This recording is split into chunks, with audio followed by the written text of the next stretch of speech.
As robotics companies finish developing their MVPs and are ready to deploy to market, they find themselves now with a new challenge. With robotics, there are so many challenges. It's hardware development, it's software development, and they find themselves now having to deal, like we were saying, with software management. It's how you package your application, how you keep it up to date with your latest updates, bug fixes, security fixes, how you make those available to your customer, to your device, how you keep that secure.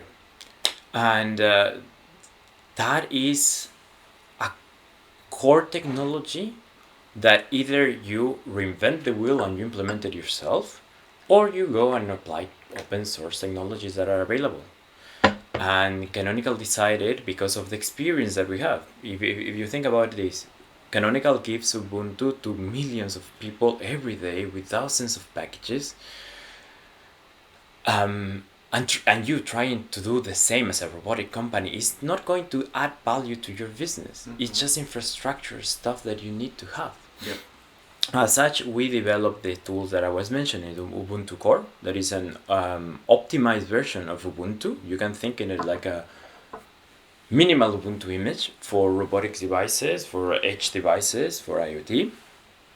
And with that, out of the box, you get tools as secure boot, full disk encryption, 10 years of security maintenance, OTA updates, and so on. So it's that big difference of when I download Ubuntu, I don't have all of those things out of the box. When I download Ubuntu Core, I have all those things.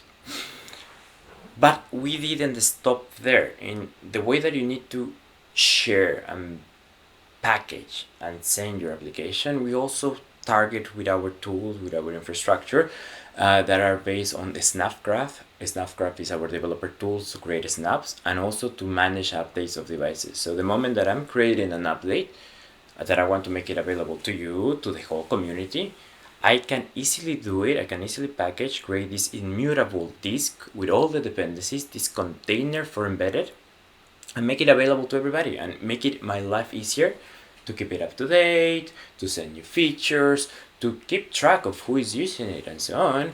And as such, I'm again going, I advance one extra mile more thanks to open source. Mm-hmm. I don't have to reinvent the wheel. I just use the tools that they are giving me.